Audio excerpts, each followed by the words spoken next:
Hello दोस्तों, स्वागत है आपका स्टडी आईक्यू में। और मैं अभिनव राज आपके लिए एक फ्रेश सा नोटिफिकेशन लेकर आ गया हूं। और ये नोटिफिकेशन है the new India assurance company limited के तरफ से। ये काफी बढ़िया अपॉर्चुनिटी दे रहा है। 300 एडमिनिस्ट्रेटिव ऑफिसर्स की यहाँ पर रिक्रूटमेंट की बात की जा रही है। और अगर सीट्स को हम ब्रेक करके देखें तो हमें मालूम चलता है कि ये जो वैकेंसीज है, जहां टेंटेटिव लिखा गया है कि टोटल 300 सीट्स में 46 सीट्स जो है शेड्यूल कास्ट के लिए रिजर्व है, 22 शेड्यूल ट्राइब के लिए, अदर बैकवर्ड कास्ट के लिए 81, इकोनॉमिकली वीकर सेक्शंस के लिए 30 और अनरिजर्व कैटेगरी में टोटल 121 सीट है। अपार्ट फ्रॉम दिस जो पर्सन्स विथ बेंचमार्क डिसेबिलिटी हैं, इसमें टोटल हम देख पा रहे हैं कि 17 सीट्स हैं और इस तरीके से क्लासिफाई किया गया है: hearing impaired, visually impaired, orthopaedically challenged और इंटेलेक्चुअल डिसेबिलिटी। इस तरीके से सीट्स को क्लासिफाई करके आपको बता दिया गया है टोटल रिजर्वेशंस के बारे में। तो यहां पर ये टेंटेटिव सीट्स हैं, अप्रोक्स 300 सीट्स, या अभी के लिए वैकेंसी में 300 सीट बताई गई है, ऐसा कहना ज्यादा उचित होगा। तो चलिए हम आगे बढ़ते हैं, लेकिन उससे पहले मैं आपको ले चलता हूं स्टडी आईक्यू के वेबसाइट पर। तो जैसा कि आप देख पा रहे हैं, यहाँ पर ऑन गोइंग सेल्स भी हैं। और अगर आप NIACL के कोर्स में इनरोल होना चाहते हैं तो यहाँ आप जैसे सर्च करेंगे NIACL, तो ये आपको कोर्स, स्मार्ट कोर्स नजर आ जाता है। और अभी डिस्काउंटेड प्राइस पर ये मिल रहा है ₹5800 में। और यहाँ पर टोटल 1234 वीडियोज हैं, करीब 200 क्विजेज हैं, लेक्चर के नोट्स हैं अप्रोक्स 300। और ये फुल पैकेज जो है यहाँ पर बहुत अच्छे से डिजाइन किया गया है। इंश्योरेंस के सारे जो भी क्वेश्चंस हैं एओ एग्जाम को लेकर, उसको बहुत बारीकी से मॉनिटर करते हुए, चीजों को एनालाइज करके कोर्स को तैयार किया गया है। और अगर आपको कुछ भी कंफ्यूजन है या क्वेरी है तो ये चैट सेक्शन में जाकर आप अपनी बात को पूछ सकते हैं। तो चलिए अब आगे हम जरा इस एग्जाम को समझ लें। यहाँ पर बताया गया है कि वो सारे कैंडिडेट्स जो कि ओबीसी कैटेगरी से आते हैं, तो यहाँ पर ये बात तय होनी चाहिए कि वो नॉन क्रीमी लेयर कैटेगरी से आते हैं, क्रीमी लेयर में नहीं आते हैं, और उनको ओबीसी रिजर्वेशन और एज रिलैक्सेशन का फायदा मिलना चाहिए। इस आधार पर अगर ऐसा करने में वो फेल होते हैं तो फिर उन्हें जनरल कैंडिडेट यानी यूआर कैटेगरी में ट्रीट किया जाएगा। ये सब कुछ यहाँ बता दिया गया। Reservation for economically weaker sections की बात की गई है। और जो यहाँ पर गवर्नमेंट का मेमोरेंडम है, ऑफिस मेमोरेंडम नंबर दिया गया है, इसके हिसाब से आपको वो परफॉर्मा तैयार कराना होगा। यहाँ नेशनलिटी की बात की गई है कि भारतीय सिटीजन होने चाहिए या सब्जेक्ट ऑफ नेपाल, भूटान या तिब्बतियन रिफ्यूजी जिनकी फैमिली 1 जनवरी 1962 तक इंडिया आई है। ओके।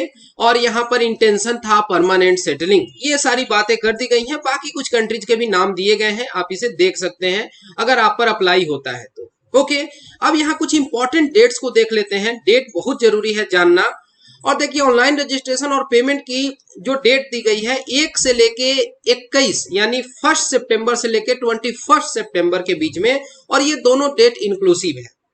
फेज 1 जो ऑनलाइन एग्जाम होगा, जो ऑब्जेक्टिव टाइप होगा, ये अक्टूबर में होना है। टेंटेटिव लिखा हुआ है, यानी कि अभी फिक्स डेट नहीं आया है। और फेज 2 जो होगा, जो कि ऑब्जेक्टिव प्लस डिस्क्रिप्टिव होगा, ये नवंबर 2021 में टेंटेटिव है। ऑनलाइन मोड है बस अप्लाई करने का, इसके अलावा कोई दूसरा जरिया नहीं है, ये आप समझ लें। और यहाँ पर एक बॉक्स बना के बताया गया है कि जो भी आप डॉक्यूमेंट्स देते हैं या जो भी सर्टिफिकेट, मार्क्स का हवाला देते हैं, तो इंटरव्यू के टाइम आपको सारे नेसेसरी डॉक्यूमेंट्स प्रोड्यूस करने होंगे, ओरिजिनल के साथ साथ एक सेल्फ अटेस्टेड फोटो कॉपी। और अगर ऐसा करने में आप फेल होते हैं तो फिर आपकी कैंडिडेचर जो है रद्द कर दी जाएगी। सर्विस कंडीशन की बात की गई है कि मिनिमम स्टे जो है at the initial place of posting will be 5 years, यानी कम से कम 5 साल।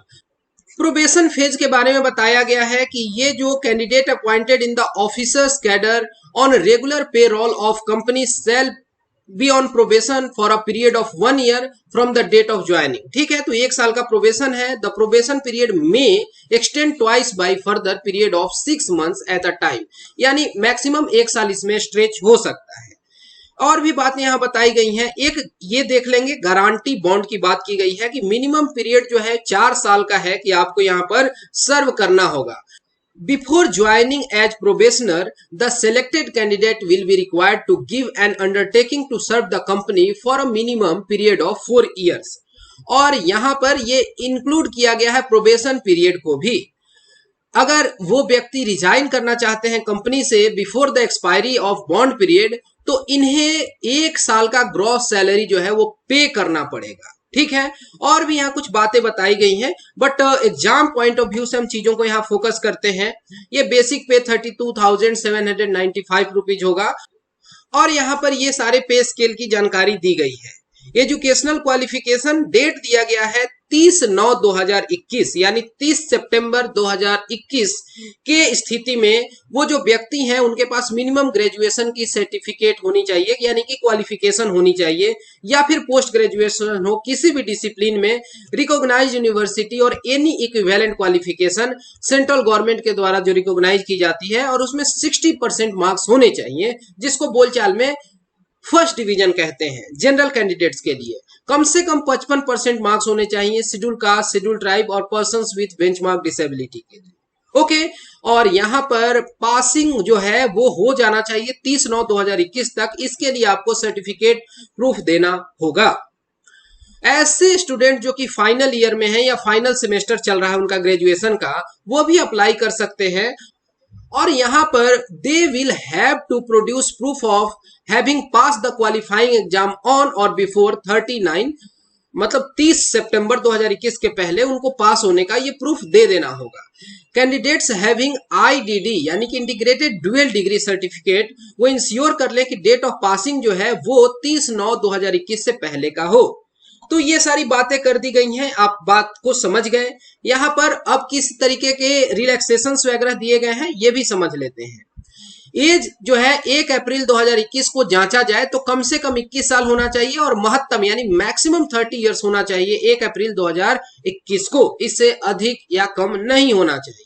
ओके, अब यहाँ पर एज रिलैक्सेशन जो है शेड्यूल कास्ट और शेड्यूल ट्राइब के लिए 5 वर्ष का है, OBC non creamy layer category के लिए 3 साल का है, पर्सन्स विद बेंचमार्क डिसेबिलिटी जो है जो नीचे डिफाइन किया गया है 10 साल है, और यहाँ एक सर्विसमैन के लिए 5 साल का रिलैक्सेशन है। Defence service personnel disabled in operation during hostilities with any foreign country और in any disturbed area released as consequence thereof, तो ये 3 साल का यहाँ पर रिलैक्सेशन है। और यहाँ 8 साल का दिया जाता है relaxation existing confirmed employees of public sector general insurance company, जिसमें GIC agriculture insurance company of India limited ये सब आते हैं।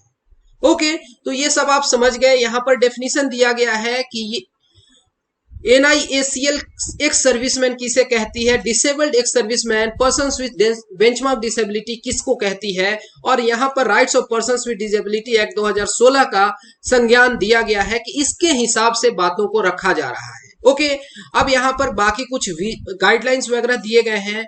यहाँ कौन सा व्यक्ति EWS के लिए मान्य है, वैलिड है, उसके लिए यहाँ पर क्राइटेरिया बताया गया है। वो सब कुछ तो सही है। हम यहाँ पर सिलेक्शन के प्रोसेस को देखते हैं, प्रोसीजर को। सबसे पहले प्री होगा। यहाँ पर प्री जो होगा ये 100 मार्क्स का होगा, और ये ऑनलाइन मोड में होगा। 3 सेक्शंस होते हैं इसमें, और हर एक टाइम के लिए, हर एक सेक्शन के लिए सेपरेट टाइम होगा। एक ये बात ध्यान रखेंगे, जैसा कि जनरली SSC में नहीं होता है, लेकिन यहाँ पर सेक्शनल टाइमिंग है। इंग्लिश लैंग्वेज जो है ये ऑब्जेक्टिव टाइप 30 मार्क्स का होगा, 20 मिनट आपको मिलेगा। इंग्लिश में ही रहेगा, इंग्लिश, ऐसा नहीं कि हिंदी में रहेगा। रीजनिंग एबिलिटी ये इंग्लिश और हिंदी दोनों लैंग्वेज में रहेंगे, 20 मिनट और 35 मार्क्स का होगा। और मैथ्स या फिर QA कह लीजिए, ये 35 मार्क्स का होगा, इंग्लिश और हिंदी दोनों भाषाओं में 20 मिनट। तो ये 60 मिनट में आपको 100 मार्क्स का क्वेश्चन अटेम्प्ट करना है।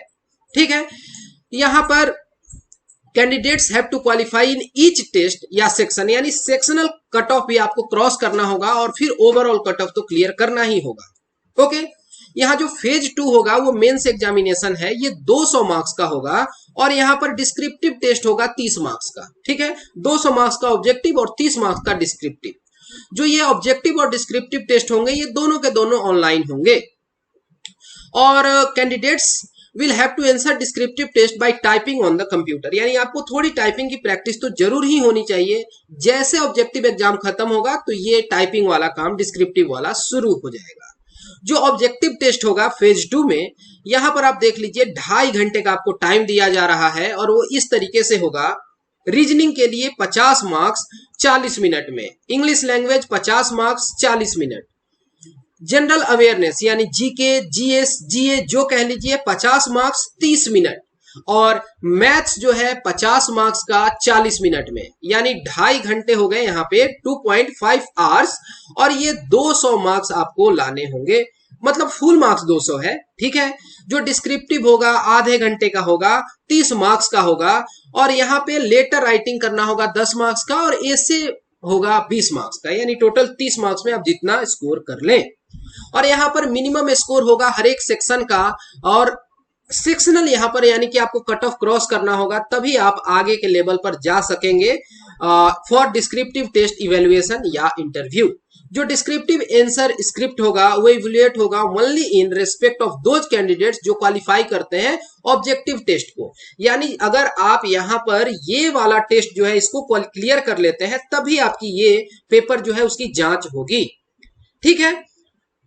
अब यहां पर मोटे अक्षरों में लिखा गया है, a candidate shall be required to qualify in descriptive test but the marks in the descriptive test will not be counted towards short listing for interview या फाइनल सिलेक्शन। तो यहां पर अगर किसी व्यक्ति को फाइनल राउंड के लिए चूज किया जा रहा है तो यहाँ पे डिस्क्रिप्टिव का मार्क्स ऐड नहीं किया जाएगा, लेकिन वहां पर क्वालिफाई करना जरूरी है, ये बात कही गई। यहाँ पर मेंस और प्रीलिम्स दोनों में रॉन्ग आंसर पर पेनाल्टी है, जिसको आम बोलचाल में हम लोग निगेटिव मार्किंग कहते हैं। कितना होगा? 1/4। Each question for which a wrong answer has been given by the candidate 1/4 of the marks assigned to the question will be deducted as penalty. Okay, कोई भी आंसर नहीं देंगे तो उसके लिए 0 मार्क्स अवॉर्ड किया जाएगा। जो फेज 3 होगा, अगर इसको देखें तो ये इंटरव्यू फेज होगा, ठीक है। यहां पर बताया गया है जो वेटेज होगा रेशियो ऑफ ऑनलाइन एग्जामिनेशन और इंटरव्यू वो 75:25 के रेशियो में होगा, ओके। और बाकी जो एड्रेस, वेन्यू होगा, टाइमिंग क्या होगा, वो सब विथ टाइम आपको मालूम चलता जाएगा। यहाँ पर फाइनल सिलेक्शन इसके बाद होगा, ये बेस्ड होगा on consolidated marks of mains examination जो ऑब्जेक्टिव होगा और इंटरव्यू, ठीक है। जो फाइनल मेरिट लिस्ट होगा ये प्रिपेयर किया जाएगा in descending order of the consolidated marks secured by candidates. ये ऑब्वियस सी बात है, मेरिट वगैरह तैयार करके अब इसके बाद आपका फाइनल सिलेक्शन दिया जाएगा। यहाँ पर कुछ बातों को नोट कर लें कि candidates will not be permitted to appear for online examination without the following documents, यानी जब आप ऑनलाइन एग्जाम देने जाएं तो आपके पास वैलिड कॉल लेटर यानी कि आपके पास एडमिट कार्ड होना चाहिए, एक आईडी प्रूफ होनी चाहिए जिसमें आपका वही नेम हो सेम टू सेम, और बाकी जो कि आपने फॉर्म में भरा है, और फोटो कॉपी होनी चाहिए, जैसे मान लीजिए कि आप आधार ले जा रहे हैं, पैन ले जा रहे हैं, ओके, ठीक है। यहाँ पर बताया गया है कि रेशन कार्ड और लर्नर्स ड्राइविंग लाइसेंस, यानी अगर आपने बस लर्निंग अप्लाई किया है तो वो वैलिड नहीं है वेरिफिकेशन प्रोसेस के लिए, आइडेंटिटी वेरिफिकेशन के लिए। अगर किसी भी तरीके का मिसमैच मिलता है जो आपके कॉल लेटर पर और फोटो आइडेंटिटी प्रूफ पर नेम में वगैरह में मिसमैच है, तो फिर आपको एग्जाम में अपीयर नहीं होने दिया जाएगा। फिर आपका कुछ वहां पर बायोमेट्रिक डेटा लिया जाएगा, वो सब जैसा नॉर्मल एग्जाम प्रोसेस में होता है, थंब इंप्रेशन वगैरह सब कुछ इकट्ठा कर लेते हैं ताकि वेरिफिकेशन में इजी रहे, कोई दूसरे की जगह पर एग्जाम ना दे, यानी कि परीक्षा जो है वो सही ढंग से रहे, कदाचार मुक्त होता रहे। या कोविड-19 के समस्या को देखते हुए यहाँ पर सोशल डिस्टेंसिंग की बात की गई है, और यहाँ पर candidates will be permitted to carry only certain items with them, और वो हो सकता है N95 मास्क जो कि कंपलसरी है, ग्लव्स, पर्सनल ट्रांसपेरेंट वाटर बोतल, हैंड सैनिटाइजर, एक simple pen, call letter, ID proof, original xerox, ये सब तो होगा ही। और ये सब के बाद अगर किसी को स्क्राइब की जरूरत है तो फिर उसके लिए पूरा डॉक्यूमेंटेशन जो करना होगा, ओके, ये सब कुछ हो गया। अब यहाँ पर लिस्ट ऑफ डॉक्यूमेंट्स दी गई है जो कि आपको इंटरव्यू के समय जरूरत पड़ेगी। यहाँ एग्जाम सेंटर्स की बात की जा रही है कि यहाँ पर कोई भी चेंज नहीं किया जाएगा एक बार जो सिलेक्शन हो गया यहाँ पे सेंटर, वेन्यू, डेट, सेशन वगैरह का, ठीक है। ये कंपनी के पास सारे राइट्स रिजर्व्ड होंगे। और यहाँ सेंटर्स की लिस्ट दी गई है, ये टेंटेटिव कह के लिखा गया है। आप देख सकते हैं यहाँ पर पूरा लिस्ट आपके स्टेट में, आपके रीजन में जो पड़ता है आप देख लेंगे। एप्लीकेशन फी जो है नॉन रिफंडेबल है। शेड्यूल कास्ट, शेड्यूल ट्राइब और पर्संस विद बेंचमार्क डिसेबिलिटी ये 100 रुपए है। और बाकी के सारे कैंडिडेट्स के लिए है ये 750 रुपए, 750 रुपी। ओके, तो ये आप एग्जाम फी भर देंगे पूरे तरीके से फॉर्म को कंप्लीट करके। ये सेंटर्स की लिस्ट दी गई है और फेज 2 के लिए ये सेंटर्स की लिस्ट दी गई है। आप अपने स्टेट में अपने निवास स्थान पर देख लेंगे। यहाँ पर कुछ प्री एग्जाम ट्रेनिंग की बात की गई है, वो आप देख लेंगे। अप्लाई कैसे करना है ये बताया गया है यहाँ पे। तो आपके पास स्कैन करना होगा फोटोग्राफ अपना 4.5 centimetre by 3.5 centimetre. Signature black ink से होना चाहिए। लेफ्ट थंब का इंप्रेशन होना चाहिए व्हाइट पेपर पर। ब्लैक या ब्लू इंक से आप इंप्रेशन लेंगे, वो किसी भी तरीके से ब्लर नहीं होना चाहिए। और बाकी यहाँ बातें बताई गई हैं कि दुर्भाग्यवश अगर किसी व्यक्ति का बाएं हाथ का जो थंब का मतलब थंब है इन केस नहीं है, किसी एक्सीडेंट में वो खो चुके हैं, तो कैसे कैसे क्राइटेरिया होगा। ओके, यहाँ पर आपको सिग्नेचर जो है कैपिटल लेटर्स में कदापि नहीं करना है। ओके, और यहाँ पर आपको एक रिटन डिक्लेरेशन देना होगा आई, इसके बाद अपना नाम लिखेंगे यहाँ पे। Hereby declare that all the information submitted by me in the application form is correct, true and valid. I will present the supporting documents as and when required. तो इसको भी आपको स्कैन करना होगा और ये भी आप कैपिटल लेटर में नहीं लिखेंगे, ठीक। तो ये सब कुछ हो गया। आपके पास वैलिड डॉक्यूमेंट होना चाहिए, वैलिड ईमेल आईडी और मोबाइल नंबर, ताकि आप टच में रह सकें। एप्लीकेशन फॉर्म भरने के लिए पहले आप अप्लाई ऑनलाइन करेंगे ये वेबसाइट पर जाकर newindia.co.in। और जब अगर आप नए रजिस्ट्रेशन कर रहे हैं इसके बाद पूरा आप डिटेल्स भर लें, फॉर्म अपलोड कर दें पूरे तरीके से, पेमेंट कर दें ऑनलाइन मोड से, ठीक है। और गाइडलाइंस कुछ दी गई है कि फोटोग्राफ जो आप अपलोड करेंगे तो वो कैसा दिखना चाहिए यहाँ पर, यानी कि साफ सुथरा बैकग्राउंड होना चाहिए, सामने देख रहे हो, ऐसा नहीं कि आप अपने मोबाइल से फोटो क्लिक कर लें। डायमेंशन बताया गया है और 20 से 50 KB का होना चाहिए। इन सारी बातों का आप ध्यान देंगे। सिग्नेचर और थंब इंप्रेशन और हैंड रिटन डिक्लेरेशन के बारे में भी यहाँ डिटेल दिया गया है, वो आप यहाँ पढ़ लेंगे। जो लेफ्ट हैंड का थंब इंप्रेशन है वो 20 से 50 KB होना चाहिए। हैंड रिटन जो डिक्लेरेशन है वो 50 से 100 KB होना चाहिए। और डॉक्यूमेंट्स को आप स्कैन कर सकते हैं, बहुत सारे मार्केट में एप्स अवेलेबल हैं, घर पर भी आप कर सकते हैं अगर आप चाहें तो। ओके, अब यहाँ पर कुछ और भी बातें दी गई हैं, लेकिन वो अब डायरेक्टली आपके एग्जाम से इत्तेफाक नहीं रखती हैं। बट हाँ, अगर आपके पास फ्री टाइम है तो आप देख सकते हैं। आपको जो है आरोग्य सेतु ऐप मोबाइल में होना चाहिए जब आप एग्जाम देने जाएं। इन केस अगर आपके पास एंड्रॉयड फोन नहीं है जब आप एग्जाम देने जा रहे हैं, तो फिर वहां पर वो आपसे एक फॉर्म फिल कराएंगे और वो आपको प्रोड्यूस करना होगा वहां पर कि ठीक है मेरे पास आरोग्य सेतु ऐप नहीं है और मैं कोविड से ग्रसित नहीं हूं पिछले कुछ दिनों में। यहाँ पर बाकी फॉर्म्स दिए गए हैं, certificate of disability, OBC non creamy layer certificate वगैरह के लिए कि किस फॉर्मेट में ये सारी चीजें चाहिए। अगर किसी व्यक्ति को जरूरत है स्क्राइब की तो उसके लिए सारा यहाँ पर हिसाब बताया गया है। रिलीज्ड या रिटायर्ड पर्संस के लिए तो ये सेल्फ डिक्लेरेशन मैं इसी की बात कर रहा था कि ये इनकेस कोई आरोग्य सेतु ऐप नहीं देता है तो ये वाला फॉर्म उसे भर के देना होगा। तो क्यों ही इतने टेंशन में पड़ना है, आप आरोग्य सेतु ऐप रख लें, वो ज्यादा बेहतर होगा। ओके, तो इस तरीके से हमने पूरे के पूरे NISCL AO के वैकेंसी को समझा और मैं उम्मीद करता हूं कि अब इस वीडियो में इस एग्जाम नोटिफिकेशन में आपको कोई कंफ्यूजन नहीं रहा होगा। लेकिन फिर भी अगर आपको कोई दुविधा है, कोई संकोच है, तो आप कमेंट सेक्शन में अपनी बात को रख सकते हैं और हम कोशिश करेंगे कि आपके उन प्रश्नों का जवाब दें। तो फिलहाल इस वीडियो में इतना ही। Thanks for watching and all the best for your upcoming exam.